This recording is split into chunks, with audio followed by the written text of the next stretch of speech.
Well guys, कहानी की शुरुआत एक लग्जरियस घर को दिखाते हुए होती है। घर के छोटे शहजादे जिनसू को उसके पिए जूस लाकर देते हैं। फिर वो बताते हैं कि मीटिंग 2 घंटे में शुरू होने वाली है, आपके कपड़े तैयार है। मगर जिनसू की नींद अभी पूरी नहीं हुई थी, इसलिए वो दोबारा सो जाता है। दरअसल जिनसू के फादर मिस्टर म्योंग बहुत बड़े कंपनी के मालिक है। वहीं उसका बड़ा भाई स्योंग जो अपने फादर के साथ मिलकर सारा काम संभालता है। मगर जिनसू नालायक था, वो मीटिंग अटेंड करने नहीं जाता था। इससे पहले कि मिस्टर म्योंग नाराज हो जाए, स्योंग जो अपने छोटे भाई जिनसू को मैसेज करके जल्दी से मीटिंग में आने को कहता है। जिनसू के फोन की सायरन बजती है, उसे किडनैपिंग केस सॉल्व करना था, इसलिए जिनसू जल्दी से पुलिस यूनिफॉर्म पहनता है। फिर वो अपने ढेर सारे गाड़ियों के कलेक्शन में से एक स्पोर्ट बैग चुनता है। जिनसू के निकलते ही उसका पीए कॉल करके सपोर्ट टीम को तैयार रहने को कहता है। जिनसू और उसकी टीम पूरी तैयारी के साथ एक मॉल में इंटर करती है। इस मॉल में 30 किडनैपर्स छुपे हुए थे, जिनसे फाइट करके जिनसू टॉप फ्लोर पे जाता है, जहाँ एक खूबसूरत सी लड़की को चेयर से बांधकर रखा गया था। जिनसू के टीम का एक ऑफिसर जैसे उस लड़की को खोलने जाता है तो आखिरी किडनैपर उसे शूट कर देता है। ये देखकर जिनसू उस किडनैपर को भी शूट करके मार डालता है। फिर वो रस्सी काट कर लड़की को आजाद करता है और पूछता है कि क्या तुम ठीक हो। वो लड़की कहती है कि आज के गेम में बहुत मजा आया। फिर एक एक करके सारे मरे हुए लोग जिंदा हो जाते हैं और हमें पता चलता है कि अमीर लोगों के अलग ही चोचले होते हैं। नींद की वजह से जिनसू मीटिंग में नहीं गया, पर टाइम पास करने के लिए उसने एक मॉल किराए पे लिया और एक्टर हायर किए ताकि वो किडनैपर और पुलिस का रोल प्ले कर सके। इसके बाद 3 रियल पुलिस ऑफिसर को दिखाया जाता है जो ब्योंग-सू नाम के एक खूनी का पीछा कर रहे थे। ब्योंग-सू टीम हेड मिस ली को नाइफ से डराता है, लेकिन मिस ली उस पर टीजर गन यूज कर देती है, जिससे वो बेहोश हो जाता है। होश में आने पर उसे पूछताछ की जाती है। ब्योंग-सू कहता है कि मैं तो बस अपने साथी चैंगयोन के साथ चोरी करने गया था। घर में 3 लोग थे जिन्होंने हमें चोरी करते हुए देख लिया, इसलिए चैंगवान ने उन्हें मार डाला। ये देखकर मैं डरकर वहाँ से भाग गया। मिस ली उससे कहती है कि तुम चैंगवान को कॉल करो और मिलने को बुलाओ। ब्योंग-सू ऐसा ही करता है। फिर उसे पुलिस स्टेशन लाकर चैंगवान का स्केच बनाया जाता है। अगली रात ब्योंग-सू रेस्टोरेंट में इंतजार कर रहा था और पुलिस वाले सिविल ड्रेस में खूनी के आने का इंतजार कर रहे थे। पास में ही एक क्लब था जिसे जिनसू ने अपने दोस्तों के लिए बुक कर रखा था। वो नोटिस करता है कि उसका दोस्त योंगवान दिखाई नहीं दे रहा। जिनसू से ढूंढने बाहर जाता है और देखता है कि योंगवान एक आदमी से लेटर मांग रहा है। वो आदमी जैसे ही जिनसू को पुलिस यूनिफॉर्म में अपनी ओर आता हुआ देखता है तो वो योंगवान पे नाइफ से हमला करके भाग जाता है। जिनसू उसका पीछा करता है। आगे रास्ता बंद होने की वजह से वो आदमी नाइफ से जिनसू पे हमला करता है, पर जिनसू ने प्रोफेशनल एमएमए फाइटर सीख रखी थी। दोनों के बीच एक तगड़ी फाइट होने लगती है। इत्तेफाक से मिस ली वहाँ आ जाती है। वो देखती है कि जिनसू पास में खड़ा है और वो आदमी जख्मी हालत में बेहोश पड़ा है, इसलिए वो जिनसू को अरेस्ट कर लेती है और उस आदमी को हॉस्पिटल में एडमिट करवाती है। सीन पुलिस स्टेशन में शिफ्ट होती है, जहाँ चीफ मिस ली को काफी डांटते हैं क्योंकि मिस ली ने अनजाने में मिस्टर म्योंग के छोटे बेटे को अरेस्ट कर लिया था। वो जल्दी से उसे छोड़ने को कहते हैं, पर वो बिना इन्वेस्टिगेशन के उसे छोड़ने से मना कर देती है। वो जिनसू से पूछताछ शुरू करती है। वो कहता है कि अरेस्ट करते वक्त आपने मुझे मारा पीटा था। आर्टिकल 125 के तहत आपको 5 साल की जेल हो सकती है। इससे मिस ली हैरान हो जाती है कि इसे कानूनी दाव पेच कैसे पता। तब जिनसू बताता है कि मेरे पास लॉयर की भी लाइसेंस है। खैर मैं निर्दोष हूँ। उस आदमी ने मेरे दोस्त पर नाइफ से हमला किया था, इसलिए मैं उसके पीछे पड़ा था। मिस ली कॉल पे योंगवान से बात करती है तो पुलिस का नाम सुनते ही वो डर जाता है और जिनसू को झूठा कह देता है। इसलिए जिनसू को बाकी कैदियों की तरह लॉकअप में डाल दिया जाता है। पुलिस स्टेशन में एसबीसी न्यूज रिपोर्टर किसी काम से आया हुआ था। वो जिनसू को वहाँ देख लेता है। अगले दिन मिस्टर म्योंग एक प्रेस कॉन्फ्रेंस रखते हैं, जहां वो अनाउंस करते हैं कि मैं सियोल के मेयर के इलेक्शन के लिए खड़ा हो रहा हूं ताकि सियोल का विकास हो सके। फिर एक एक करके रिपोर्टर्स उनसे सवाल पूछते हैं। यहाँ एसबीसी रिपोर्टर कहता है, क्या आप जानते हैं कि आपका छोटा बेटा इस वक्त जेल में है? ये बातें सुनते ही मीडिया में हलचल मच जाती है। उसी वक्त जिनसू के जेल में होने की बात वायरल हो जाती है। मिस्टर म्योंग तुरंत अपने बेटे से मिलने पुलिस स्टेशन जाते हैं और जिनसू को एक थप्पड़ लगाते हैं। फिर वो कहते हैं कि मैंने तुम्हें पहले ही वार्न किया था कि इलेक्शन तक कम से कम कोई गड़बड़ मत करना, तुम्हारी वजह से मेरी नाक कट गई, इसलिए आज से मेरा सिर्फ एक ही बेटा है और वो है स्योंगजू। मिस्टर म्योंग के जाने के बाद स्योंगजू कहता है कि घबराओ मत, मैं कुछ करता हूँ। दूसरी ओर मिस ली हॉस्पिटल जाती है जहाँ उस आदमी की शकल खूनी चैंगवान के स्केच से मैच कर जाती है, यानी पुलिस पिछले 3 महीने से जिस खूनी को नहीं ढूंढ पा रही थी उसे जिनसू ने पकड़ा था। अगर ये बात मीडिया वालों को पता चल गई तो पुलिस की बहुत बदनामी होती। इसी वजह से मिस ली को चीफ बहुत डांटते हैं। अगले सीन में जिनसू के बड़े भाई स्योंगजू अपने आदमियों के साथ आते हैं और चीफ से एक डील करते हैं जिससे पुलिस और मिस्टर म्योंग दोनों की इज्जत बचाए। डील के मुताबिक मिस ली मीडिया में झूठा बयान देती है कि 2 महीने पहले जिनसू को एक सीक्रेट हायरिंग प्रोसेस के थ्रू पुलिस की जॉब मिली थी, उसने हमारे साथ मिलकर खूनी को पकड़ा है। एसबीसी रिपोर्टर ने जो बात कही थी कि जिनसू को अरेस्ट किया गया है वो खबर झूठी है। इसके बाद तो एसबीसी रिपोर्टर के सीनियर उसे बहुत झाड़ते हैं। इसके बाद जिनसू रिहा होकर अपने घर आ जाता है और उसे एसआई की यूनिफॉर्म दी जाती है ताकि वो अगले दिन ड्यूटी ज्वाइन करे। जिनसू को एक नेटमेयर आती है जिसमें उसकी मॉम का कार से एक्सीडेंट हो जाता है। अगले दिन मिस ली को पूरा यकीन था कि जिनसू तो ड्यूटी पे नहीं आने वाला, मगर पुलिस डिपार्टमेंट और मीडिया वाले जिनसू के आने की राह देख रहे थे।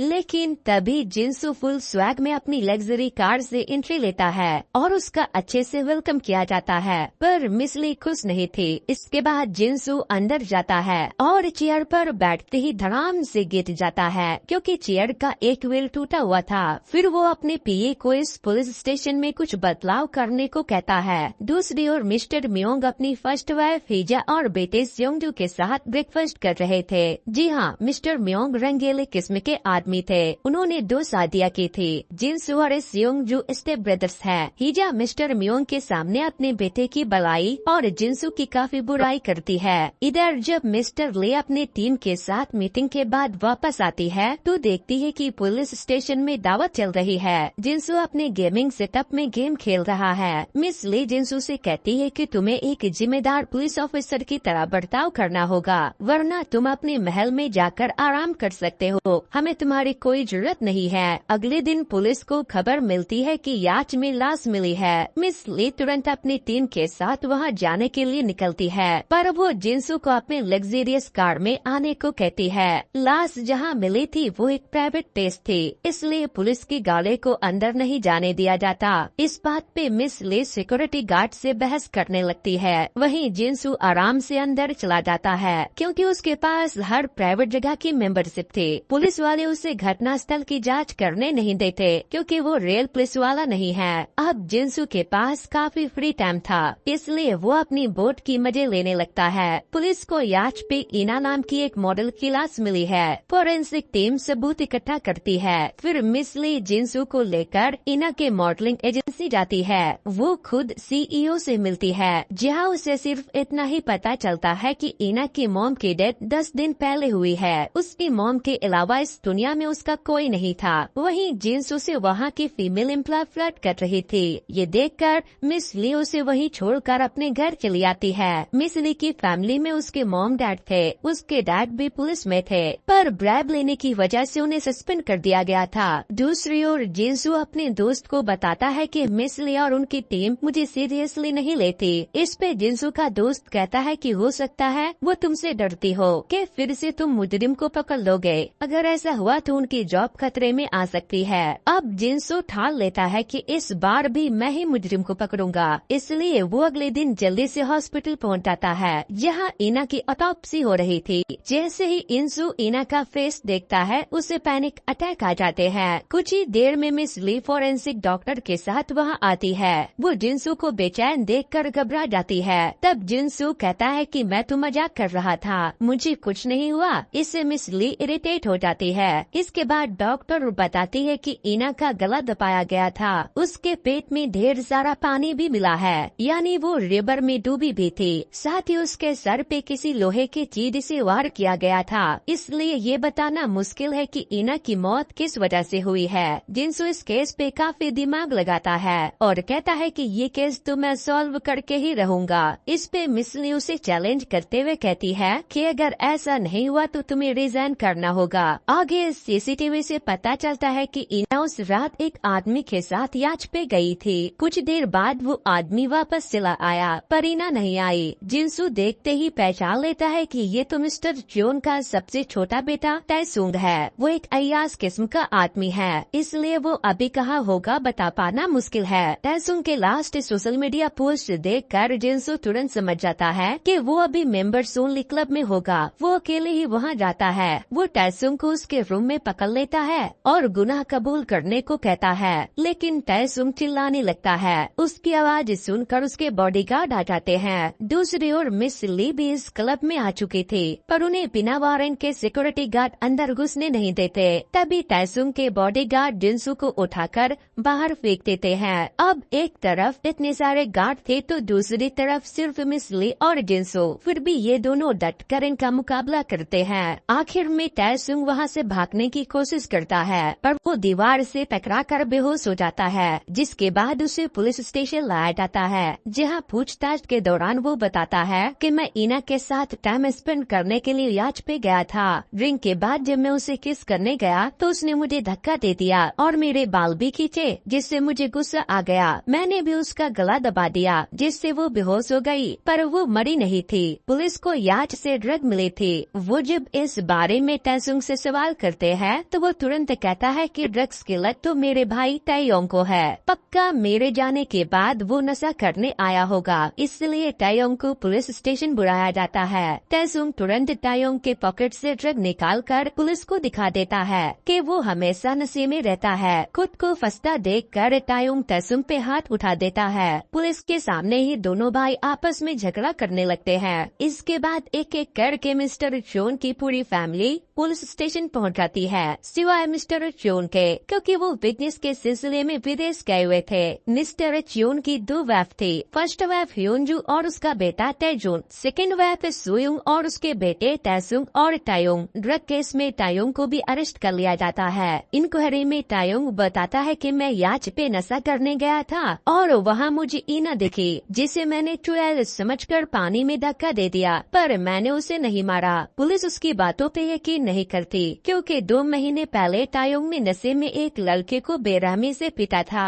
और जब उसका नशा टूटा तो उसने खुद ही पुलिस को कॉल करके बताया कि एक जख्मी आदमी मेरे घर के पास पड़ा है। यानी नशे में वो वायलेंट हो जाता है और नशा उतरते ही उसे सही से चीजें याद नहीं रहती। पुलिस को ईना के सर पे जख्म मिली थी, मगर याच पे ब्लड नहीं था। हो सकता है कि ईना को किसी और याच पे मारा गया हो और कुछ देर बाद उसे याच पे लाया गया हो। सीन जिनसू के घर पे शिफ्ट होती है। वहाँ उसकी सौतेली माँ हिजा आती है और कहती है कि तुम्हें तुम्हारे फादर ने अपनी जायदाद से बेदखल कर दिया, इसलिए तुम अपने रहने का इंतजाम कहीं और कर लो। वहीं पुलिस ईना की फोन डिटेल्स निकलवाती है। उससे उन्हें पता चलता है कि ईना तैजून से भी बात कर चुकी थी। तैजून बताता है कि ईना एक खूबसूरत मॉडल थी। वो मेरे साथ एक डिनर डेट चाहती थी, इसलिए मैं गया तो था, पर मुझे कुछ जरूरी काम से निकलना पड़ा। वैसे भी मुझे पता चला कि ईना का कैरेक्टर ठीक नहीं है, क्योंकि उसने मेरे फादर से अकेले मिलने की कोशिश की थी, पर मेरी मॉम ने उसे नहीं मिलने दिया। इसके बाद पुलिस को एक चौंकाने वाली सच का पता चलता है। दरअसल ईना की मॉम पहले मिस्टर जोन की सेक्रेटरी हुआ करती थी, साथ ही मिस्टर जोन को कैंसर हो गया है। उनका पूरा परिवार ये बात पुलिस से छुपा रहा है और प्रॉपर्टी हथियाने की कोशिश में जुटा हुआ है। तभी मिस ली नोटिस करती है कि ईना का जन्म उसकी मॉम के काम छोड़ने के 6 महीने बाद हुआ। हो सकता है कि ईना मिस्टर जोन की नाजायज औलाद हो। ईना पैटर्निटी टेस्ट करवाना चाहती होगी, इसलिए उसने अपने स्टेप ब्रदर से मिलकर इस बारे में बात करने की कोशिश की, पर उन्होंने ईना का फायदा उठाना चाहा। साथ ही पुलिस को पता चलता है कि तैजून की एक पर्सनल याच है। उस याच की तलाशी के लिए मिस ली सर्च वारंट लेना चाहती है, पर उसे नहीं मिलता, जिसके बाद जिनसू अपने पहुँच का इस्तेमाल करता है। वो मेंबर की तरह अंदर जाता है और चुपके से टैजुन की याच की तलाशी लेता है। याच की अच्छे से क्लीनिंग हो चुकी थी, पर मिस ली की दी हुई केमिकल यूज करके जिनसू ब्लड सैंपल कलेक्ट कर लेता है। साथ ही उसे एक फिंगरप्रिंट भी मिल जाती है। दरअसल वो फिंगरप्रिंट पार्क जोंग वुक की थी, जो मिस्टर ह्योन की फर्स्ट वाइफ ह्योनजू के लिए काम करता था। इसलिए उन दोनों को अरेस्ट कर लिया जाता है। ह्योनजू पुलिस को बताती है कि डीएन ग्रुप को मैंने बनाया है और मेरे हस्बैंड मिस्टर ह्योन ने कई लड़कियों के साथ अपना मुंह काला किया और मेरे लिए मुसीबत खड़ी की। मुझे पता था कि इना भी उनकी नाजायज औलाद है, इसलिए जब वो हमारी लाइफ में घुसने की कोशिश करने लगी तो मैंने उसे मरवा दिया। तभी ह्योनजू का बेटा टैजुन लॉयर के साथ आता है। जब उसे पता चलता है कि उसकी मॉम ने गुनाह कबूल कर लिया तो वो उदास हो जाता है। लेकिन जिनसू को बात कुछ हजम नहीं हो रही थी कि ह्योनजू ने इतनी आसानी से अपना गुनाह कैसे कबूल कर लिया। वो चाहती तो अपने लॉयर के आने का वेट कर सकती थी। जिनसू ह्योनजू और टैजुन की कॉल रिकॉर्डिंग निकलवाता है, जिससे पता चलता है कि टैजुन ने ही अपनी मॉम से कहा था कि मेरी लाइफ बनाने के लिए आपको इना को मरवा कर उसकी बॉडी स्टेप मॉम की याच पर रखवानी होगी, ताकि एक तीर से दो निशाना लगे और इना के मर्डर केस में स्टेप मॉम और उनके बेटे फंस जाए। फिर डैड की सारी प्रॉपर्टी हमारी हो जाएगी। इसलिए टैजुन को अरेस्ट कर लिया जाता है और ये केस यहीं पे सॉल्व हो जाती है। अब हमें नेक्स्ट डे का सीन दिखाया जाता है, जहाँ जिनसू एक फेमस आर्टिस्ट मिस्टर नो की पेंटिंग देखने जाता है, पर वहाँ उसे नो की लाश मिलती है। नो को किसी ने नाइफ से स्टैब करके मार डाला था। जिनसू तुरंत मिस ली को कॉल करके बुलाता है। सबसे पहले नो की असिस्टेंट डोजुन से पूछताछ की जाती है, पर कुछ खास पता नहीं चलता। पुलिस सीसीटीवी फुटेज एक्सेस करना चाहती है, पर सीसीटीवी खराब थी, मगर गैलरी के बाहर की सीसीटीवी सही थी। उसमें पीछे से एक औरत आती हुई दिखाई देती है, जिसने रेड स्कार्फ पहन रखा था। इसके बाद पुलिस नो की वाइफ जू से मिलती है। जू को हस्बैंड की मौत का कोई अफसोस नहीं था,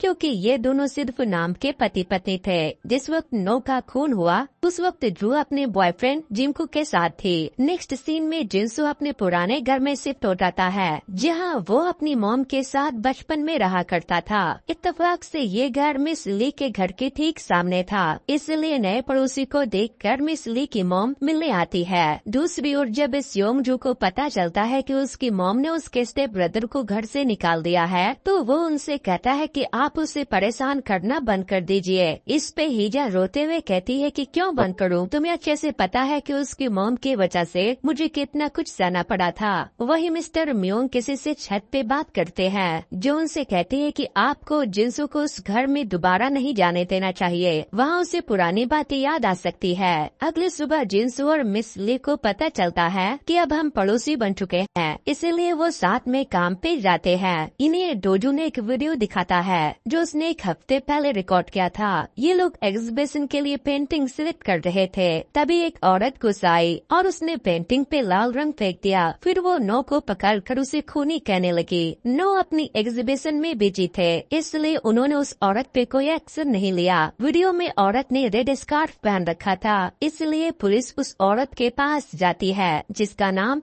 जोंग सुन था। यहाँ उन्हें पता चलता है कि जोंग सुन की बेटी नो की स्टूडेंट थी। उसकी बनाई हुई पेंटिंग की नो बुराई करते थे और फिर खुद सेम पेंटिंग बनाकर एग्जीबिशन करते थे, यानी वो पेंटिंग की आइडिया चोरी कर रहे थे। इसलिए मैंने उन पे केस भी किया था, पर वो पैसे वाले थे, इसलिए उल्टा मेरी बेटी को ही चोर कहा गया, जिससे मेरी बेटी टूट गई और उसने खुदकुशी कर लिया। पुलिस को पता चलता है कि जिस वक्त नो का खून हुआ उस वक्त ग्योंग सुन अपने काम पे थी। इसके बाद नो की वाइफ से फिर से पूछताछ की जाती है। पुलिस को शक था कि उसने अपने पति की जायदाद के लिए उसे मारा होगा, ताकि वो अपने बॉयफ्रेंड को उसका बिजनेस खड़ा करने के लिए पैसे दे सके। तब जू कहती है कि मैं उस नल्ले को उतने पैसे कभी नहीं देने वाली। मुझे तो डोजुन पे शक है, क्योंकि 10 साल से मेरे पति उसका शोषण कर रहे हैं। डोजुन एक अच्छा पेंटर है, पर मेरे पति उसे आगे नहीं बढ़ने देते थे। इसके बाद पुलिस उस फेमस स्कार्फ के सेलर से बात करती है और उन्हें पता चलता है कि एक हफ्ते पहले डोजुन ने वो स्कार्फ खरीदी थी, यानी डोजुन ने खुद नो को मारकर इल्जाम ग्योंग सुन पे डालना चाहा। जिनसू जब उसे कन्फ्रंट करने के लिए जाता है तो वो जिनसू के सर पर वार करता है, लेकिन जिनसू से आसानी से कंट्रोल कर लेता है। फिर वो डोजुन को काफी सुनाता है, जिसके वजह से डोजुन डोजुन खुद को स्टैब कर लेता है। तभी मिस ली आती है और उसे हॉस्पिटल भिजवाती है। फिर वो जुनसू को गलत तरीके से केस हैंडल करने के लिए बहुत सुनाती है। होश आने पे मिस ली डोजुन से पूछताछ करती है तो वो सच्चाई बताता है कि मैंने गुस्से में नो के पीठ पे 2 बार स्टैब किया था, पर जैसे ही वो पलटे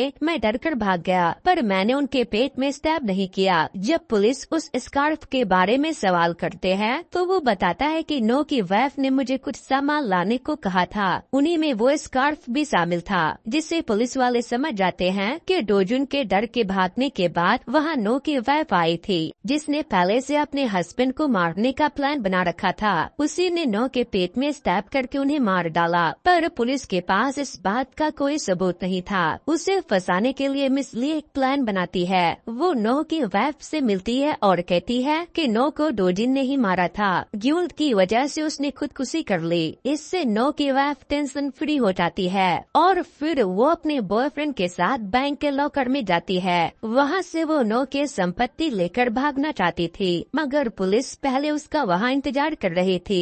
वो रंगे हाथों उसे पकड़ लेती है। इसके बाद जिनसू जब अपने घर आता है तो वहाँ सियोंगजू पहले से उसका इंतजार कर रहा था। वो नहीं चाहता था कि जिनसू इस छोटे से घर में रहे, पर जिनसू को यहाँ रहने में कोई तकलीफ नहीं थी। आगे पुलिस के पास एक और केस आता है। एक भोले आदमी के गले में राइस केक अटकने से मौत हो गई थी। बेचारा बूढ़ा आदमी अपने घर पे अकेले रहता था। बीच बीच में उसकी ग्रैंड डॉटर उससे मिलने आया करती थी, इसलिए पुलिस इस केस को एक्सीडेंट समझकर क्लोज कर देती है। पर ग्रैंड डॉटर जिनसू से मिलती है और मदद मांगती है। जिनसू अपनी टीम को बताता है कि ग्रैंड डॉटर के मुताबिक ये एक मर्डर केस है, क्योंकि उसके दादाजी को राइस केक से नफरत थी। साथ ही घर से एंटीक सील गायब है। जब बॉडी ऑटोप्सी के लिए जाती है तो डॉक्टर नोटिस करते हैं कि 3 महीने में ये तीसरा ऐसा केस है जिसमें अकेले बुजुर्ग आदमी की मौत अपने ही घर पे हो गई। साथ ही विक्टिम के गले से जो राइस केक मिला है उसमें दांत से बाइट करने के निशान नहीं है, यानी किसी ने उसे जबरदस्ती गले में डाला है। अब पुलिस को ये एक सीरियल किलर का मामला लगता है। डॉक्टर को विक्टिम के गले पे निडल के निशान मिलते हैं, जिसे अब तक ये लोग मूल समझने की गलती कर रहे थे। पुलिस नोटिस करती है कि किलर अमीर और अकेले बूढ़े आदमियों को टारगेट कर रहा था। सारे विक्टिम सादा जीवन जीते थे और एक चर्च जाया करते थे। उनकी बैंक डिटेल सिर्फ चर्च के अकाउंट के पास ही थी, इसलिए पुलिस अकाउंटेंट से मिलते हैं। पर अकाउंटेंट का कहना था कि 2 महीने पहले अकाउंटेंट बुक चोरी हो गई थी। इसके बाद एक और चौंकाने वाली बात पता चलती है। दरअसल कुछ दिन पहले विक्टिम के घर पे जैग्यून और योंग बुम नाम के 2 लोग आए थे, जो फ्री में फुनरल के लिए फोटो क्लिक करके गए थे। लेकिन जब वो वापस फोटो देने आए तब वो अपने साथ खाने पीने की चीजें लेकर आए, जिनमें उन्होंने बेहोशी की दवाई मिलाई हुई थी। विक्टिम के बेहोश होने के बाद मूल वाली जगह पे इन्होंने निकोटीन की इंजेक्शन लगा दी, जिससे वो मारे गए। फिर उन्होंने घर से बेशकीमती चीजें गायब कर दी और आखिर में अपने सारे एविडेंस मिटाकर डेथ को ऐसे एक्सीडेंट का रूप दे दिया। जिनसू समझ जाता है कि अगर कोई चीज चोरी हो रही है तो उसे बेचा भी जा रहा होगा। नेक्स्ट सीन में जिनसू और मिस ली एक लड़की के पास जाते हैं जो डार्क वेब के थ्रू चीजें खरीदने और बेचने का काम करवाती थी। वो 1 बिलियन के बदले सील दे देती है। पुलिस ने पैसे वाले बैग में ट्रैकर लगा दिया था, पर ट्रैकर मूव नहीं कर रहा था क्योंकि किलर ने चालाकी से ट्रैकर निकाल लिए थे। पुलिस उस लड़की से जानना चाहती है कि उसने वो सील कहां से ढूंढा। वो बताती है कि मैंने डार्क वेब पे डाला कि क्लाइंट को सील चाहिए। 2 बंदे मास्क लगाकर मेरे पास आए, उन्होंने ग्रेट सील दी और पैसे लेकर चले गए। अब जिनसू डार्क वेब के थ्रू उन दोनों बंदों से कांटेक्ट करता है और कहता है कि एक बूढ़े आदमी के घर में बेशकीमती चीजें हैं, पर वो बेचने को तैयार नहीं है, तो मुझे वो ला दो, मैं 2 बिलियन कैश दूंगा। जिसके थोड़े ही देर बाद उसकी रिक्वेस्ट एक्सेप्ट हो जाती है। जिनसू मिसली के फादर को अपने प्लान में शामिल कर लेता है क्योंकि उसने उनका ही एड्रेस दिया था। नेक्स्ट सीन में जैगुन और योंग बुम फोटोग्राफर बनकर मिस ली के फादर के पास आते हैं। वो बातचीत करके मिस ली के फादर को खाने पीने की चीजें ऑफर करते हैं। मिस ली के फादर बेहोश होने का नाटक करते हैं। जब वो उन्हें इंजेक्शन देने जाते हैं तो वो उनका हाथ पकड़ लेते हैं। तभी पुलिस की टीम भी घर में आ जाती है और उन्हें दबोच कर अरेस्ट कर लेती है। अब हमें कुछ दिनों के बाद का सीन दिखाया जाता है जहाँ इन्हें एक सिक्योरिटी कंपनी के CEO सियोनू का मर्डर केस मिलता है। पुलिस सियोनू की वाइफ से मिलते हैं और इन्हें पता चलता है कि सोनू की कंपनी की हालत खराब थी, इसलिए वो काफी परेशान थे और साइकोथेरेपी ले रहे थे। ऑटोप्सी से पता चलता है कि सोनू की मौत डिहाइड्रेशन की वजह से हुई है। उसने 4 दिन से कुछ भी खाया पिया नहीं था। सोनू की कार के डैशकैम में दिखता है कि वो सुंगू से मिलने गया था, जिससे उसकी काफी बेइज्जती हुई थी। पुलिस सोनू की डॉक्टर सीओ से मिलकर जानना चाहते थे कि सोनू किस चीज की थेरेपी ले रहा था, पर डॉक्टर सीओ बिना वारंट के कुछ भी बताने से इनकार कर देती है। जिसके बाद पुलिस सुंगू के घर जाती है, जहां इन्हें सुंगू की लाश मिलती है, जिसमें कीड़े लगे हुए थे। किसी ने 1 हफ्ते पहले उसका गला काट दिया था। सुंगू के घर पे 2 पैसों से बड़ा बैग मिलता है, जिन पे जिंसू की एक्स गर्लफ्रेंड का फिंगरप्रिंट था। इसलिए जिंसू अपनी एक्स से पूछताछ करता है, जिससे उसे पता चलता है कि सुंगू मुझे ब्लैकमेल कर रहा था, क्योंकि उसे पता चल गया था कि मैं डॉक्टर सीओ से थेरेपी ले रही हूँ। आगे हम देखते हैं कि जिंसू को उसके फादर का मैसेज आता है। उनका गुस्सा अब शांत हो चुका था। वो जिंसू को फैमिली इंटरव्यू के लिए आने को कहते हैं। जब वो जाता है तो मीडिया वाले सारा फोकस उस पे ही करते हैं, जिससे जिंसू के स्टेप मॉम का मुंह बन जाता है। इसके बाद जिंसू मिस ली के साथ खाना खाता है। मिस ली की मॉम को लगता है कि उनकी बेटी और जिंसू के बीच लवी डवी रिलेशनशिप बन चुका है। अगले दिन जिंसू और मिस ली एक बार फिर से सुंगू के घर की तलाशी लेने जाते हैं, जहां उन्हें एक बंदा मिलता है। जिंसू अपनी जान पे खेल कर उसे पकड़ता है। आगे मिस ली की मॉम कॉल करके अपनी बेटी को बताती है कि एसपीसी रिपोर्टर आज तुम्हारे डैड से 25 साल पुरानी एक केस के बारे में पूछताछ करने आए थे। दरअसल 25 साल पहले जिंसू की मॉम की डेथ हुई थी और उस केस की इंचार्ज मिस ली के डैड थे। मिस ली जिंसू की मॉम की डेथ केस का फाइल निकालती है, जिससे उसे पता चलता है कि जिंसू की मॉम की डेथ स्लीपिंग पिल के ओवरडोज की वजह से हुई थी। पर जिंसू ने उसे बताया था कि उसकी मॉम की डेथ एक कार एक्सीडेंट से हुई थी। मिस ली को कुछ गड़बड़ लगता है। सुंगू के घर से जो बंदा मिला था, उसे पूछताछ करने पे पता चलता है कि वो किसी वीआईपी के लिए काम करता है। तभी उस वीआईपी का कॉल आने लगता है, जिससे जिंसू रिसीव करता है और उसे पता चलता है कि वो VIP mayor candidate mister Wang है, जो जिंसू के डैड के अपोजिशन में खड़े हैं। मिस्टर वैंग से पूछताछ करने पे पता चलता है कि सुंगू उन्हें भी ब्लैकमेल कर रहा था, क्योंकि वो भी डॉक्टर सीओ से थेरेपी ले रहे थे। इसलिए उन्होंने अपने एक बंदे को वो यूएसबी ढूंढने भेजा था, जिसमें सुंगू वीडियो रखता था। अगले दिन जिंसू की मॉम की डेथ एनिवर्सरी थी, इसलिए वो पुलिस यूनिफॉर्म में अपनी मॉम के मेमोरियल सिल्क पे जाता है, जहां वो उनसे अपने दिल की बातें करता है। तभी उसके दिमाग की बत्ती जलती है कि यूएसबी कहाँ हो सकता है। वो अथॉरिटी परमिशन लेकर सुंगू के डैड के मेमोरियल सिल्क खोलता है। दरअसल कुछ वक्त पहले सुंगू के डैड की मौत हुई थी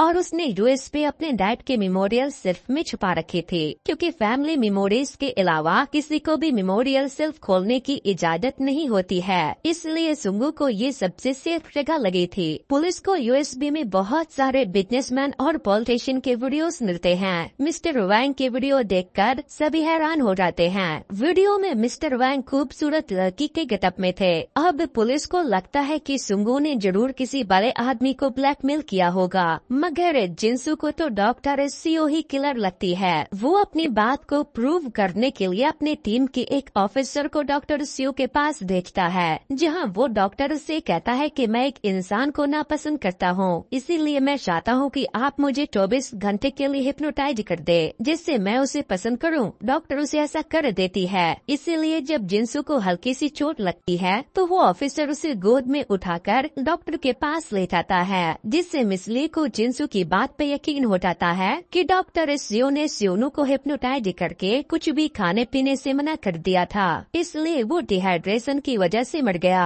पर इस बात को प्रूव कर पाना बहुत मुश्किल है, इसलिए जिंसू डॉक्टर सीओन के प्रोफेसर से मिलता है और उन्हें सारी बात बताता है। वो उनसे मदद मांगता है। प्रोफेसर डॉक्टर सीओ को हिप्नोटाइज करके कन्फेशन दिलवाने में मदद करते हैं। डॉक्टर सीओ बताती है कि मैंने अपने पेशेंट के बिना मर्जी की उनकी वीडियो रिकॉर्ड की थी, इसलिए जब सुंगू ने मेरे पेशेंट को ब्लैकमेल किया तो मैं पुलिस के पास नहीं जा पाई। इसके बजाय मैंने सुंगू को पैसों का लालच दिया। मैं उससे मिलने उसके घर गई, जहां मुझे पता चला कि इस काम में सुंगू का बॉस सोनू भी शामिल है, क्योंकि इनकी कंपनी घाटे में चल रही थी। इसलिए जब सुंगू स्मोकिंग करने के लिए बैठा था तो पीछे से मैंने उसका गला काट दिया और फिर मैंने सोनू को हिप्नोटाइज करके खाने पीने को मना कर दिया, जिससे वो मर गया। कन्फेशन के दौरान डॉक्टर स्यो ये भी बता देती है कि मैंने मर्डर वेपन कहाँ छुपा रखी है। पुलिस मर्डर वेपन बरामद कर लेती है और डॉक्टर स्यो को लॉकअप में डाल देती है। इसके बाद जब जिनसू अपने घर जाता है तो वहाँ एसबीसी रिपोर्टर पहले से उसका इंतजार कर रहे थे।